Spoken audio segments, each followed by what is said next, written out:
가운데서 우리가 잘 살고 있는 것도 너무나 감사하고 새로운 한 달을 어떻게 믿음으로 잘 살까 고민하면서 우리는 은혜의 무지개를 좀 바라보려고 합니다. 오늘 우리의 본문은 말이죠. 삶의 폐허 위에서 하나님의 은혜의 약속을 받은 사람이 소개되어지고 있는데 그 사람이 바로 노아입니다. 하나님께서 땅의 모든 사람의 생각과 행동이 너무나 악함을 보시고 하나님이 사람을 창조하고 사람을 지었음을 한탄하고 근심하신 사건이 우리 본문의 배경이 되어지고 있습니다. 어찌 하나님의 일에 후회가 있겠습니까? 그만큼 세상이 너무나 부패하고 타락하고 강포와 폭력이 난무하고 어두움과 혼돈과 무질서가 가득한 세상이 되어버렸기 때문에 우리 하나님께서 너무나 탄식하신 마음으로 하나님이 후회하신 그런 참 세상이 되어버렸습니다. 이런 세상을 하나님께서 더 이상 둘 수가 없다. 이것이 하나님의 판단이었어요. 그래서 하나님께서 세상을 심판하기로 작정하십니다. 드디어 이제 하나님이 예고하신 홍수가 밀려오게 되었어요. 단순히 비가 많이 왔다. 그 정도가 아니죠. 하늘의 문이 열리고 땅의 문이 열리면서 하늘과 땅에 있던 모든 물들이 다 쏟아져 내리고 솟아오르고 어마어마한 물이 땅 위에 가득 차게 되었습니다. 이로 인하여 온 세상은 홍수로 다 심판되고 말았습니다. 어쩌면 참 하나님께서 우리의 삶이 우리의 세상이 너무나 악하기 때문에 하나님이 이 코로나로 우리를 한번 징계하시고 온 세상을 하나님께서 심판하시는 경고를 보여준 것도 아닌가 이런 생각을 우리가 또 하게 되거든요. 자, 이런 가운데서 하나님을 경외한 노아와 그의 가족은 살아남았습니다. 여러분, 어떤 상황 가운데서도 주님만 의지하면 하나님께서 우리를 살려주시고 마지막 천국까지 우리를 안전하게 인도하심을 믿으시기를 축복합니다. 그러니까 민족적인 재앙이 우리에게 임한다 하더라도 우리가 주님을 잘 의지하면 민족은 망해도 우리 가정이나 개인은 살아남는 거예요. 하지만 그런 위기가 이 땅에 오지 않도록 또 온 세상에 오지 않도록 우리가 더 많이 나라를 위해 기도하고 세계를 위해 선교하는 것은 너무나 귀한 일입니다. 모든 것이 한꺼번에 다 재앙과 고난이 임하게 되어지면 여러분 우리가 수고하고 애쓴 모든 것이 무슨 의미가 있겠어요? 자, 홍수가 시작되은 지 1년이 지나서 온 땅에 가득 채운 물이 점점점 빠지고 마침내 땅이 말라서 노아와 그의 가족이 방주 밖으로 나올 수가 있었습니다. 모든 사람들이 물속에서 다 죽어버렸지만 노아와 그의 가족 그리고 동물은 구원을 받아서 다시 삶을 시작하게 된 거예요. 하지만 여러분 노아가 방주 밖으로 나오니 세상의 모습이 어떠하겠습니까? 너무나 처참한 거예요. 홍수가 한번 휩쓸고 지나가고 나면 산이 패이고 논과 밭이 다 없어져 버립니다. 게다가 여기저기 사람과 짐승의 시체가 넘쳐나게 되죠. 방주에서 나온 노아와 그의 가족은 어디서 어떻게 새로운 삶을 시작해야 될지 알 수 없을 만큼 막막하고 어려웠습니다. 더 힘든 것은 그 마음 가운데 두려움이 계속 일어나는 거예요. 새로운 삶을 잘 살 수 있을까? 또 죄를 지으면 또 심판당하지 않을까? 혹시 그 가운데 이번에는 우리가 살아남지 못할 수도 있지 않을까? 여러분 인간이 갖는 불안 가운데서 외상 후 스트레스 장애가 있어요. 사람은 말이죠. 어떤 큰 공포스러운 상황을 만나게 되어지면 또다시 그런 상황을 만날까 봐 두려워하는 거예요.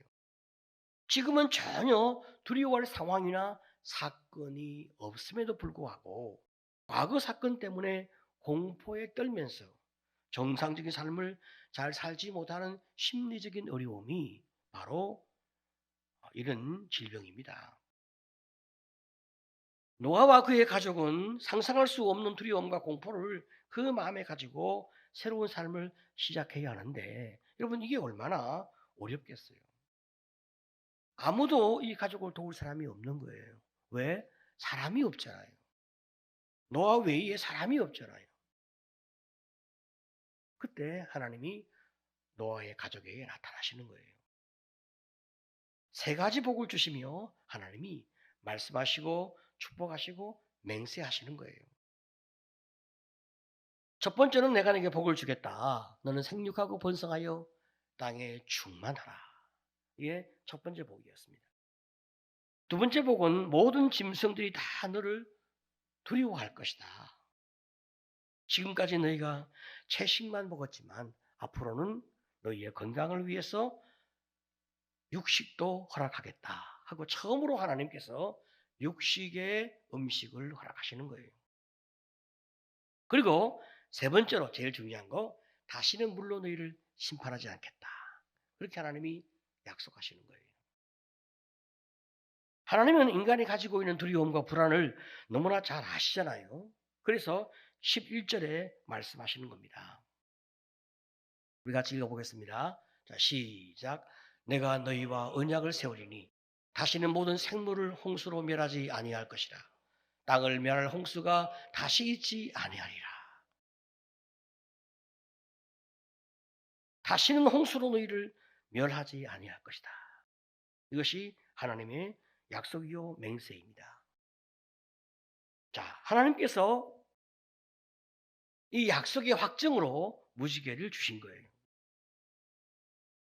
우리가 무지개를 보게 되어지면 하나님의 은혜의 약속이며 용서와 사랑과 구원의 분명한 표징인 것을 우리가 기억하게 되는 거죠. 9장 13절은 이렇게 말씀합니다. 내가 내 무지개를 구름 속에 두었나니 이것이 나와 세상 사이의 언약의 증거니라. 하나님께서 노아에게 무지개를 주신 그 이유가 무엇이냐? 노아와 그의 가족에게 두려움이 사라질 수 있도록 하나님이 하나님과 그들 관계 속에서 맹세하신 거란 말이죠. 하지만 지금 노아의 현실은 어떻습니까? 온 세상이 다 나의 것이에요, 사실은. 그죠? 세상이 다 나의 것입니다. 소유가 넘치는 거예요. 지금 우리는 땅 한 평 얻기가 얼마나 어렵습니까?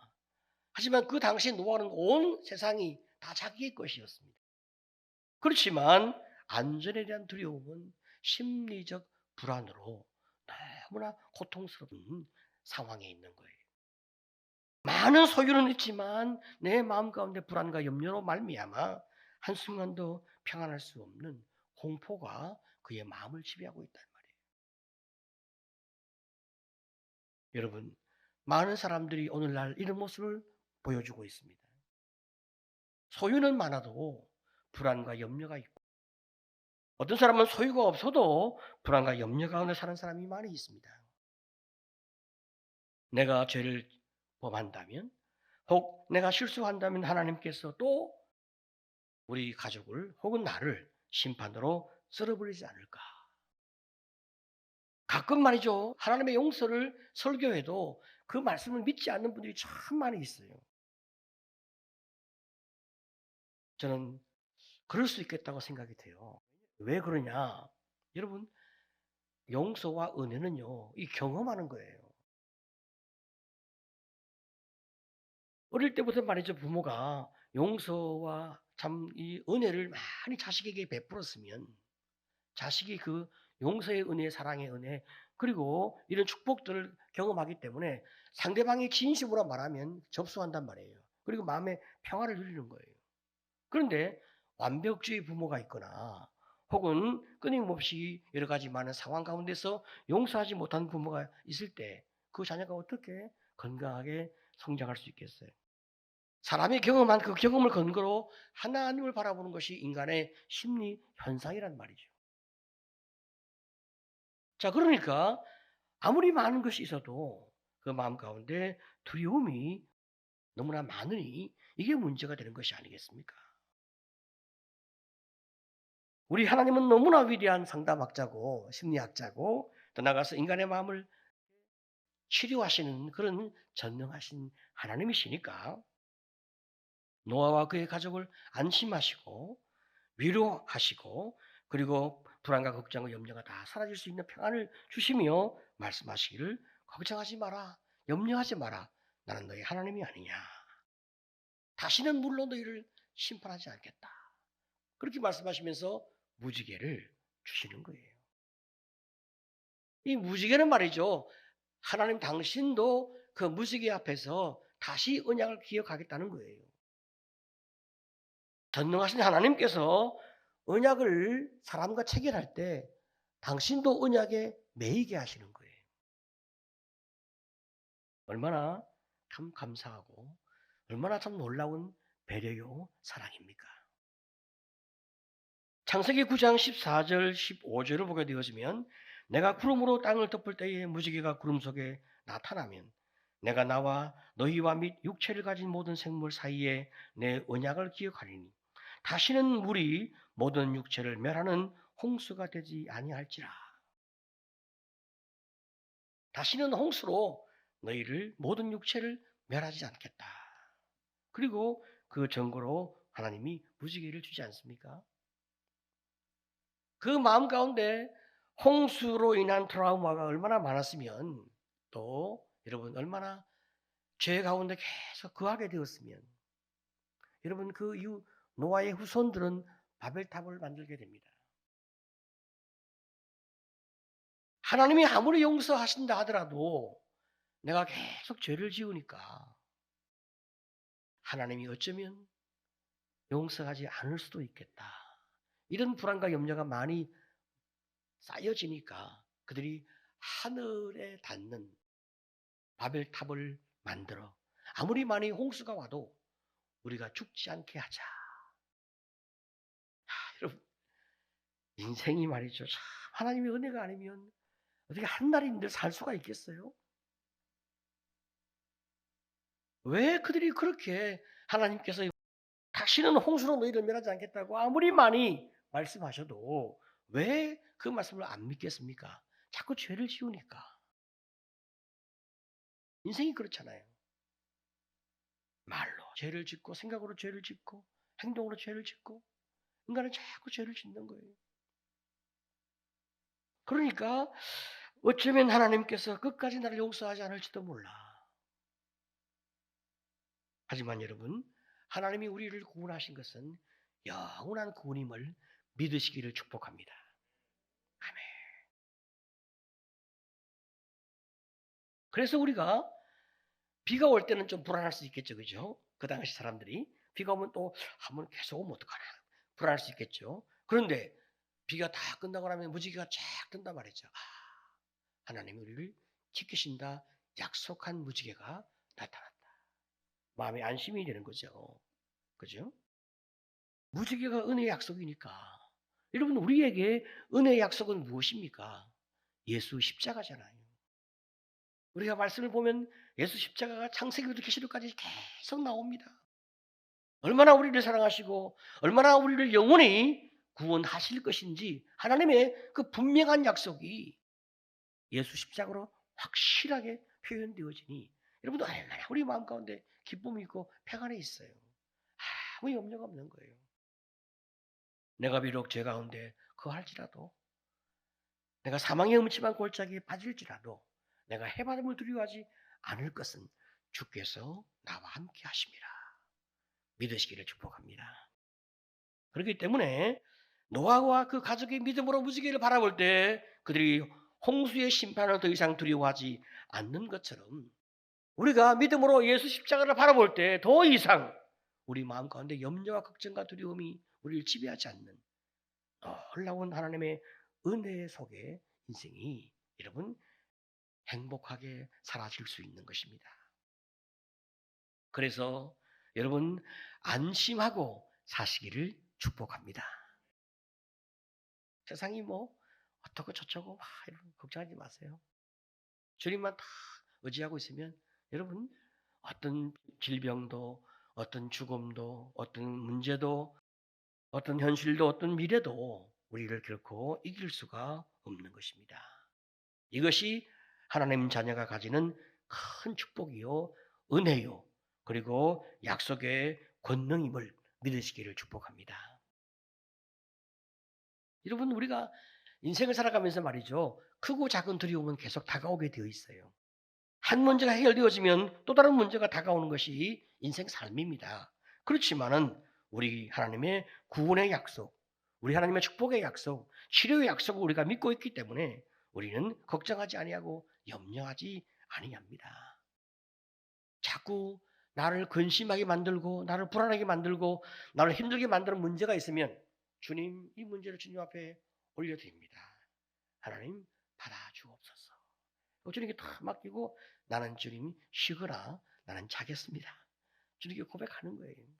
하나님, 우리의 인생의 문제를 다 우리의 짐을 맡아가시고 우리의 문제를 맡아가시기 때문에 믿음으로 주 앞에 아름답게 서는 성도가 되시고 믿음으로 승리하시기를 간절히 축복합니다.